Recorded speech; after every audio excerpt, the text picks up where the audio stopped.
ಚಿತ್ತಾಪುರ ತಾಲೂಕಿನ ದಂಡಗುಣ ಗ್ರಾಮದಲ್ಲಿರುವ ಪುರಾತನ ಹಳೆಯ ಬಸವಣ್ಣ ದೇವಸ್ಥಾನವನ್ನ ತೆರವುಗೊಳಿಸಿ ಭಕ್ತರ ಆಶ್ರಯದಂತೆ ಬಸವನ ಬಾಗೇವಾಡಿಯ ಬಸವೇಶ್ವರ ದೇವಸ್ಥಾನದ ಮಾದರಿಯಲ್ಲೇ ಭವ್ಯ ನೂತನ ಕಟ್ಟಡವನ್ನ ಜೀರ್ಣೋದ್ಧಾರ ಮಾಡಲಾಗ್ತಾ ಇದೆ ಅಂತ ದೇವಸ್ಥಾನದ ಟ್ರಸ್ಟ್ ಅಧ್ಯಕ್ಷ ಬಾಗಣ್ಣಗೌಡ ಸಂಕನೂರ್ ತಿಳಿಸಿದ್ದಾರೆ.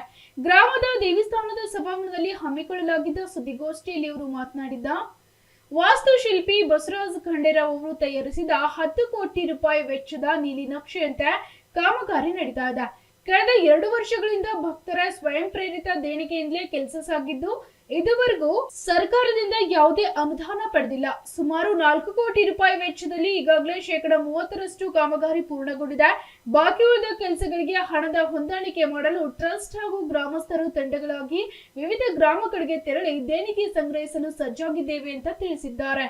ದೇವಸ್ಥಾನದ ಅಭಿವೃದ್ಧಿಗಾಗಿ ವಿಧಾನ ಪರಿಷತ್ನ ಸದಸ್ಯ ತಿಪ್ಪಣ್ಣಪ್ಪ ಕಮಕ್ನರ್ ಹಾಗೂ ಕಲ್ಯಾಣ ಕರ್ನಾಟಕ ಪ್ರದೇಶಾಭಿವೃದ್ಧಿ ಮಂಡಳಿ ಅಧ್ಯಕ್ಷ ಡಾಕ್ಟರ್ ಅಜಯ್ ಸಿಂಗ್ ಅವರು ತಲಾ 50 ಲಕ್ಷ ರೂಪಾಯಿ ನೀಡಿದ್ದಾರೆ.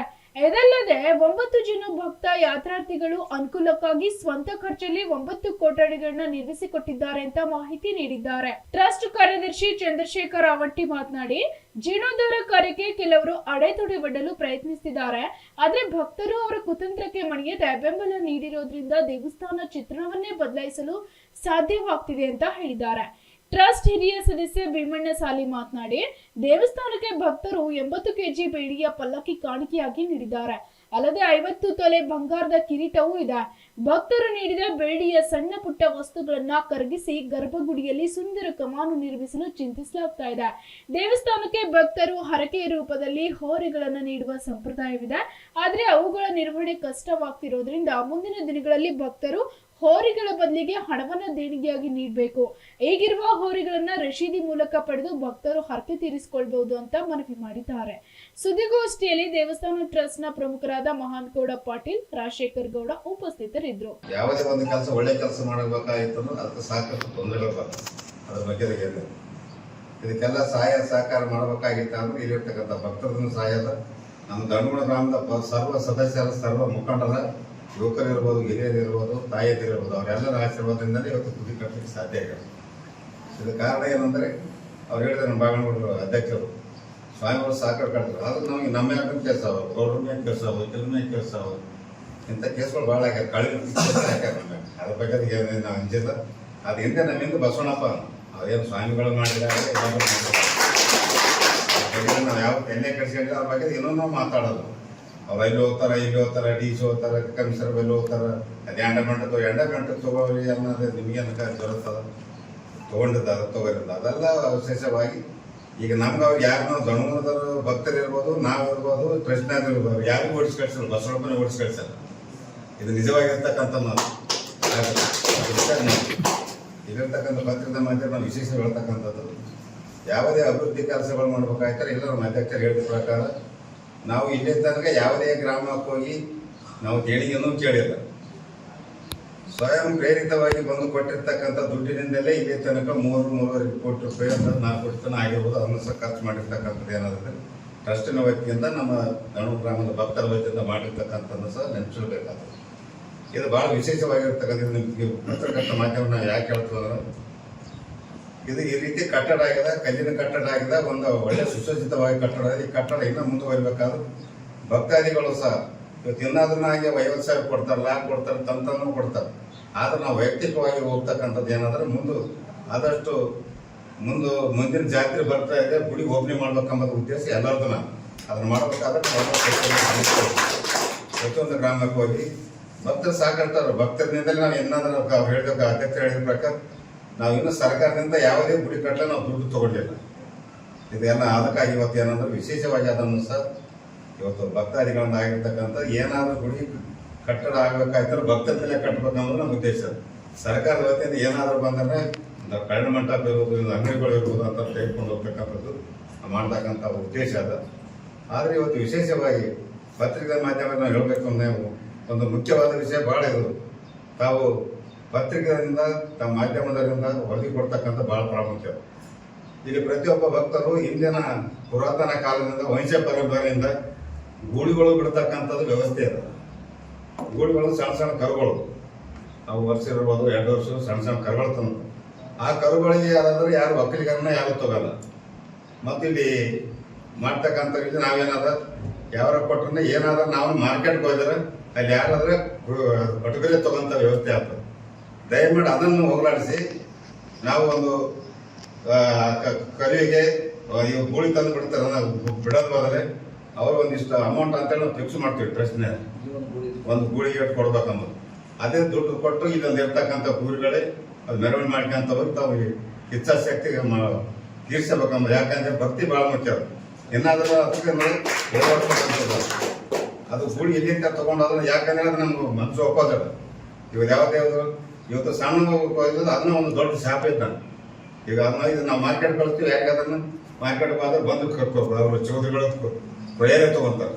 ಅದಕ್ಕಾಗಿ ವ್ಯವಸ್ಥೆ ಇರಬೇಕಂಬುದೇ ನಮ್ಮ ಕೃಷ್ಣನ ಉದ್ದೇಶ, ನಮ್ಮ ಭಕ್ತನ ಉದ್ದೇಶ. ಅದಕ್ಕಾಗಿ ನಮ್ಗೇನು ಸಂಪನ್ಮೂಲದ ಏನೋ ಕೊರತೆ ಇಲ್ಲ, ಆ ಗುಳಿಗಳಿಂದ ಆಗ್ತಕ್ಕಂಥ. ಆದ್ರೆ ಅದು ನಾವೇ ಬಂದು ನಾವು ಚಿಂತನೆ ಮಾಡ್ದಂಗೆ ಆಗತ್ತೆ. ಯಾಕಂದ್ರೆ ನಮ್ಮ ಕಣ್ಣಿದ್ರೆ ನಮ್ಗೆ ಕಾಣ್ತಾ. ಅದಕ್ಕಾಗಿ ಅಂಥ ವ್ಯವಸ್ಥೆಯನ್ನು ನಾವು ದೂರ ಮಾಡ್ಬೇಕಾಗಿತ್ತಂದ್ರೆ ನಾವು ಒಂದು ಟ್ರಸ್ಟ್ನರು ಎಲ್ಲರೂ ಮುಖಂಡರು ಕೂಡಿ ಒಂದು ಇಲ್ಲಿ ಮಾಡ್ತಾ ಗೂಳಿ ಮೆಚ್ಕೊಂತ ಹೋಗಿ ಬಸವಣ್ಣಪ್ಪ ಹಾರಾಕಿ ಮೆಚ್ಕೊಂತ ಹೋಗ್ತಕ್ಕಂಥ ಮಾಡಿದ್ರು. ಇಷ್ಟು ಅಮೌಂಟ್ ಅಂತೇಳಿ ನಾವು ಆಲ್ರೆಡಿ 2,000 ಏನೋ ಮಾಡಿದ್ರು. ಮುಂದೆ ಬರ್ತಕ್ಕಂಥ 5 ಮಾಡ್ತೀವಿ ನಮ್ಮ ಟ್ರಸ್ಟ್ನರ್ ಅಧ್ಯಕ್ಷರು ಉಪಾಧ್ಯಕ್ಷರು ಸರ್ವ ಸದಸ್ಯರು ಕೇಳಿ ಮಾಡ್ತಕ್ಕಂಥ ವ್ಯವಸ್ಥೆ ಮಾಡ್ತೀವಿ. ಅದೊಂದು ಸಹ ಹೋಗಲಾಡಿಸ್ಬೇಕಂಬುದೇ ನಮ್ಮ ಟ್ರಸ್ಟ್ನ ಉದ್ದೇಶ, ಎಲ್ಲ ಗ್ರಾಮದ ಉದ್ದೇಶ, ಭಕ್ತರ ಉದ್ದೇಶ. ಅದಕ್ಕಾಗಿ ಭಕ್ತರಿಗೆ ತಿಳುವಳಿಕೆ ಕೊಡುವ. ಯಾಕಂದ್ರೆ ಒಮ್ಮೆಲೆ ಅದು ಕಡಿಮೆ ಆಗಲ್ಲ, ಹಂತವಾಗಿ ಕಡಿಮೆ ಆಗ್ತಕ್ಕಂಥ ಪ್ರಸಂಗ ಬರ್ತದೆ. ದಯಮಾಡಿ ಅಂತ ಗೂಳಿಗಳನ್ನು ತಂದು ಬಿಡ್ತಕ್ಕಂಥ ಭಕ್ತರು ಇವತ್ತು ತಾವು ದಯಮಾಡಿ ಆ ಗೂಳಿಗಳು ತಂದು ಬಿಡಬೇಡ್ರಿ. ಅದಕ್ಕಾಗಿ ತಾವು ಇಲ್ಲಿರ್ತಕ್ಕಂಥ ಗೂಳಿಗಳಿಗೆ ನಿಮ್ಮ ನೇಮನೀಯತೆ ತೀರಿಸ್ಬೇಕಾದ್ರೆ ಇಲ್ಲಿಗೆ ಹಾಕಿ ದುಡ್ಡು ರಿಜಿಸ್ಟ್ರೇಷನ್ ತೊಗೊಂಡು ಹೋಗ್ತಕ್ಕಂಥ ವ್ಯವಸ್ಥೆ ಮಾಡ್ತೀವಿ. ಯಾಕಂದ್ರೆ ಇದು ಯಾರೇ ಇರಲಿ ಇವತ್ತು ನಮ್ಮ ಒಂದು ರಕ್ಷಣೆ ಮಾಡ್ತಕ್ಕಂಥ ಬಸವಣ್ಣಪ್ಪನ ಅಭಿಮಾನಿಯಿಂದ ತಂದು ಬಿಟ್ಟಿರ್ತಾರೆ. ಯಾಕಂದ್ರೆ ರೈತರನ್ನು ತಗೋದಿಲ್ಲ, ಈ ಕಡೆ ಬೇರೆ ನಾವು ಸಲುಲಕ್ಕೂ ಆಗೋದಿಲ್ಲ. ಅವು ಗುಳಿಗಳು ಇಲ್ಲಿ ನೇಸರನ್ನು ಯಾರು ಕಷ್ಟನೇ ಅದ. ಅಂಥ ಪ್ರಸಂಗದಾಗ ಏನದಂತಂದ್ರೆ ಅದು ಮಾಡ್ತಕ್ಕಂಥ ಇರೋದು ನಮ್ಮ ಮಾರ್ಕೆಟ್ ಆದರೂ ಹಣ ಚೌಧರಿ ಎಲ್ಲ ಭಕ್ತರಿಗೂ ಕೂಡ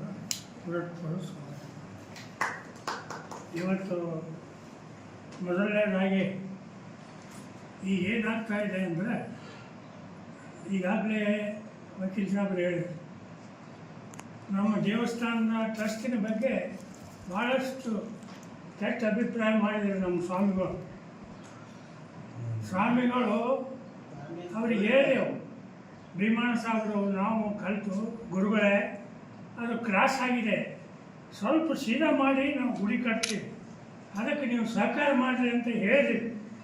ಆದರೆ ಅವ್ರ ಸ್ವಾಮಿಗಳು ಅದೆಲ್ಲ ಆಗಲ್ಲ ಅದು ನೋಡ್ರಿ, ಅದೇನಾರ ನಿಮ್ಮ ಸಂಗಮನಾಥ ಗುಡಿ ಬಿದ್ದರೆ ನಾವು ಕಟ್ಟಿಸ್ಕೊಡ್ತೀವಿ ಅಂತಕ್ಕಂಥ ಮಾತನ್ನು ಹೇಳಿದೆ.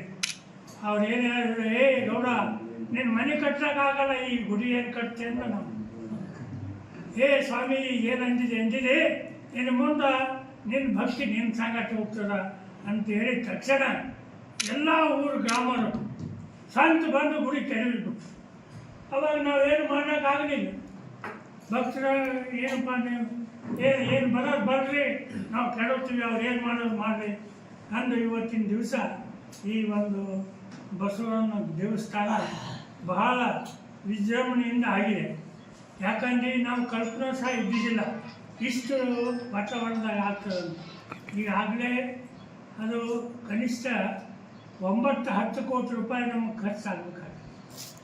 ಈಗ ಆಲ್ರೆಡಿ ನಾವು 3-3.5 ಕೋಟಿ ರೂಪಾಯಿ ಖರ್ಚು ಮಾಡಿದ್ವಿ. ಅದು ನಾವು ಯಾರಲ್ಲ, ಭಕ್ತರು ದೇವರಿಗೆ ಕೊಟ್ಟದ್ದು ಮತ್ತು ಗಲ್ಲಪೆಟ್ಟಿಗೆ ಬಂದದ್ದು. ಯಾವ ಸರ್ಕಾರದಿಂದ 10 ಪೈಸೆ ನಮಗೆ ಬಂದಿಲ್ಲ. ಈಗಲೂ ಕೂಡ ನಾವು ಇನ್ನು ಮುಂದೆ ಹಳ್ಳಿಗೆ ಹೋಗಬೇಕಂತ ವಿಚಾರ ಮಾಡಿದ್ವಿ. ಅದಕ್ಕಾಗಿ ಈ ಸಭೆಯಲ್ಲಿ ಒಂದು ನಿರ್ಣಯ ಮಾಡಬೇಕು. ಎಲ್ಲ ಸದಸ್ಯರಿಗೆ ಕೇಳ್ತೀನಿ, ನಾವು ಎಲ್ಲೆಲ್ಲಿಗೆ ಹೋಗಬೇಕು ಅಂತ ಹೇಳೋದಕ್ಕೆ ಅಧ್ಯಕ್ಷರಿಗೆ ಅಧಿಕಾರ ಕೊಡ್ತೀವಿ ಅಂತಕ್ಕಂಥ ಒಂದು ರೆಗ್ಯುಲೇಷನ್ ಮಾಡಿರಿ ಅಂತ ನಮ್ಮ ಎಲ್ಲ ಸದಸ್ಯರಿಗೆ ಕೇಳ್ತಾ ಇದ್ದೀವಿ. ಯಾಕಂದರೆ ಈಗ ಇಲ್ಲೇ ಕುಂತ್ರೆ ಏನಾಗಲ್ಲ, ಹಳ್ಳಿಗೆ ಹೋದರೆ ತಾನೇ ದೇವಸ್ಥಾನಕ್ಕೆ ಏನಾದರೂ ಕೊಡ್ತಾರೆ. ಅಧ್ಯಕ್ಷರಿಗೆ ಅಧಿಕಾರ ಕೊಟ್ಟರೆ ಅವರು ಒಂದೊಂದು ಗಾಡಿ ಮಾಡಿ ಊರನ್ನಾರು ಅವರು ಕಲಿತು ಒಂದೊಂದು ಹಳ್ಳಿಗೆ ಕಳಿಸ್ಬೇಕಂತಕ್ಕಂಥ ಮಾತನ್ನು ನಾನು ಈ ಸಭೆಯಲ್ಲಿ ಹೇಳಬೇಕಾಗ್ತದೆ. ಈಗಾಗಲೇ ಮೇನ್ ಭಾಗದಲ್ಲಿ 9 ರೂಮ್ ಕಟ್ಟಿಸ್ಯಾರ ಭಕ್ತರು. ಅವರು ಒಂದು ರೂಮಿಗೆ 7.5 ಲಕ್ಷ ಕೊಟ್ಟಿದ್ದಾರೆ. ಅವ್ರ ಹೆಸರು ಹಾಕಬೇಕಂತ ನಿರ್ಣಯ ಮಾಡಿದೆ. ಈಗ ಆಲ್ರೆಡಿ 9 ರೂಮ್ ರೆಡಿ ಆಗಿದೆ. ಇನ್ನೂ ಸ್ವಲ್ಪ ಕೆಲಸ ಇದೆ. ಅದನ್ನು ಇನ್ನೂ ಒಂದು ತಿಂಗಳದಾಗ ಸಂಪೂರ್ಣ ಮುಗಿಸ್ತೀವಿ. 9 ಮಂದಿ ಭಕ್ತರು ಅದನ್ನು ಕಟ್ಟಿದ್ದಾರೆ. ಇನ್ನೂ ಕೆಲವು ಭಕ್ತರು ಭಾಳ ಈಗ ಆ ಗುಡಿ ಈ ಬಲಭಾಗದಲ್ಲಿ ಅಲ್ಲಿ ನಮ್ಮ ಪಕ್ಕದಲ್ಲಿ ಕೆಲವು ಮಂದಿ ಭಕ್ತರು ಇಂಜಿನಿಯರ್ಸ್ ಅವ್ರು ಹೇಳಿದ್ರು, ನೋಡ್ರಿ ನಮ್ಗೆ ಜಾಗ ಕೊಡ್ರಿ, ನಾವು ಸ್ವಂತ ಎಸ್ಟಿಮೇಟ್ ಮಾಡಿ ಕಟ್ತೀವಿ ಅಂತಕ್ಕಂಥ ಮಾತನ್ನು ಹೇಳಿದ್ರೆ ಸಭೆ ಟ್ರಸ್ಟಿನ ಸಭೆ ಇಂಥ ಮಾಡ್ತೀವಿ. ಆದರೆ ಮುಂಚೆ ಪ್ರೆಸ್ನವ್ರು ಬಂದಿದ್ದಾರೆ. ಈ ಪ್ರೆಸ್ ಮೀಟ್ನಾಗ ಪತ್ರಕರ್ತ ಬಂಧುಗಳಿಗೆ ಈ ಸಭೆಯನ್ನು ಕರೆಯೋದಕ್ಕಿಂತ ಮುಂಚೆ ತಾವುಗಳೆಲ್ಲ ತಮಗೆ ಇದಕ್ಕಿಂತ ಮುಂಚೆ ತಾವು ನಮ್ಮ ಟ್ರಸ್ಟಿನ ಸಭೆಯಲ್ಲಿ ಭಾಗವಹಿಸಿದ್ದೀವಿ. ನೀವು ಬಂದಾಗ ನಮ್ಮ ಗುಡಿಯ ಅಭಿವೃದ್ಧಿ ಕೆಲಸ ಯಾವ ರೀತಿ ಇತ್ತು ಅಂತಕ್ಕಂಥದ್ದು ಕೂಡ ತಮಗೆ ಅದರ ಒಂದು ದೃಷ್ಟಿ, ಅದರ ಒಂದು ಸಮಗ್ರ ಚಿತ್ರಣ ತಮ್ಮದಿತ್ತು. ಈಗ ತಾವು ದರ್ಶನ ಮಾಡಿ ಬಂದ ನಂತರ ಏನಾದರೂ ಬದಲಾವಣೆ ಆಗಿರ್ಬೋದು. ಮತ್ತು ಕೆಲವು ಭಕ್ತರು ಹೊರಗೆ ಬಂದಂಥ ಭಕ್ತರು ಕೆಲವೊಂದು ಸುಮಾರು 200-300 ವರ್ಷ ಏನಾಗಲ್ಲ ಗುಡಿ ಹಂಗಾಗಿದೆ ಅಂತಂದ್ರು. 200-300 ವರ್ಷ ಆಗೋದಿಲ್ಲ, ಬಹುಶಃ ಕಲ್ಲಿನಿಂದ ಕಟ್ಟಿದ್ದಲ್ಲ. ಇದು 1000 ವರ್ಷ ಏನೂ ಆಗಲ್ಲ ಅಂತ ಭೀಮಣ್ಣ ಸಾಗಿರೋದಕ್ಕೆ. ಯಾಕಂದರೆ ಹಿಂದಿನ ಗತವೈಭವಗಳ ಕೆಲವು ಇತಿಹಾಸ ನಿರ್ಮಿಸಿದಂಥ ಗುಡಿಗಳನ್ನು ನೋಡಿದರೆ ನಾವು ಹೋಗಿ ನೋಡ್ತೀವಿ. ಹಳೆ ಗುಡಿಗಳಿಗೆಲ್ಲ ಹಳೆಬೀಡು ಅಲ್ಲೆಲ್ಲ ನೋಡಿದಾಗ ಸುಮಾರು 1000 ವರ್ಷಗಳಿಂದ ಇದ್ದಂಥ ಗುಡಿಗಳದ್ದು ಅವ್ರದ್ದು ಭದ್ರತೆ ಹೇಗಿದೆ ಅಂತ ಕೇಳಿದ್ರೆ ನೋಡ್ಲಿಕ್ಕೂ ಅಷ್ಟು ಸುಂದರವಾಗಿದ್ದವ ಮತ್ತು ಅಷ್ಟೇ ಪ್ರಮಾಣ ಗಟ್ಟಿ ಕೂಡ ಅದಾವ. ಅಂಥ ಒಂದು ಸಾಲಿನಲ್ಲಿ ಈ ಗುಡಿ ನಿರ್ಮಾಣ ಆಗ್ತಾ ಇದೆ. ಅದಕ್ಕೆ ಸರ್ವ ಭಕ್ತರು ಕೂಡ ಸರ್ವ ರೀತಿಯಿಂದ ಸಹಕಾರ ಮಾಡಿದ್ದಾರೆ. ಮತ್ತು ಪತ್ರಕರ್ತರಿಗೆ ಯಾಕಂದರೆ ವಿಶೇಷವಾಗಿ ನಮ್ಮ ಟ್ರಸ್ಟಿಗೆ ಸುಮ್ಮನೆ ನಮಗೆ ಸರ್ ಹೊರಗೆ ಕೊಡ್ತಿರಲಿಲ್ಲ ವಾತಾವರಣ. ಭಾಳ ಏನು ಅಡೆತಡೆ ಬಂದಾಗ ನಾವು ಸಾಧಿಸಿ ತೋರಿಸಂಗೆ ಆಗಬೇಕು. ಅಂಥ ರೀತಿಯಲ್ಲಿ ಈ ಒಂದು ಸಮಗ್ರ ಅಭಿವೃದ್ಧಿ ಕೆಲಸ ನಡೆದಿದೆ. ಬಹುಶಃ ಎಲ್ಲ ನನಗೆ 50% ಕೆಲಸ ಗುಡಿದೆಲ್ಲ ಮುಗಿದವು. ಆದರೆ 50% ಮುಗಿದು ಅಂತ ನೋಡೋದೇ ಅನಿಸ್ತದೆ. ನಮ್ಮ ಲೆಕ್ಕದ 30% ಮುಗಿದ, ಇನ್ನೂ 70% ಕೆಲಸ ಅದ.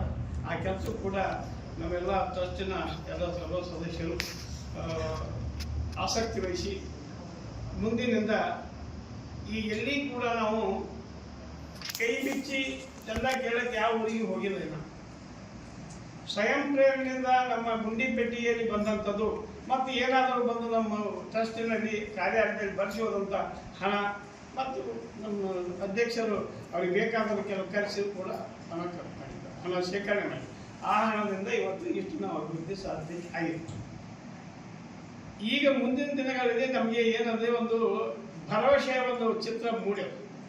ಎಂಥ ಕಠಿಣ ದಿನಗಳಲ್ಲಿ ನಮ್ಗೆ, ಯಾಕಂದರೆ ನಮ್ಮ ಟ್ರಸ್ಟಿನ ಬಗ್ಗೆನೇ ಏನೇ ಅವಹೇಳನಕಾರಿ ಹೇಳಿಕೆಗಳು, ಇದು ಟ್ರಸ್ಟೇ ಅಲ್ಲ, ಟ್ರಸ್ಟ್ ಮುಂದೋಲಕ್ಕಿಲ್ಲದಂಥ ವಾತಾವರಣ ಮೂಡಿಸಿ ನಮಗೆಲ್ಲ ಭಕ್ತರ ಬಗ್ಗೆ ನಮ್ಮ ಬಗ್ಗೆ ಭಾಳ ಭಿನ್ನಾಭಿಪ್ರಾಯ ಮೂಡಿಸ್ತಕ್ಕಂಥ ವಾತಾವರಣ ಇತ್ತು. ಆ ಎಲ್ಲ ವಾತಾವರಣವನ್ನು ಮೆಟ್ಟಿ ನಿಂತು ಇವತ್ತು ನಮ್ಮ ಟ್ರಸ್ಟ್ ಎಲ್ಲ ಅಭಿವೃದ್ಧಿ ಕೆಲಸ ಸಾಧನೆ ಮಾಡಿದೆ. ಪೃಥ್ವಿ ಸಾಗರ್, SSV ನ್ಯೂಸ್, ಚಿತ್ತಾಪುರ.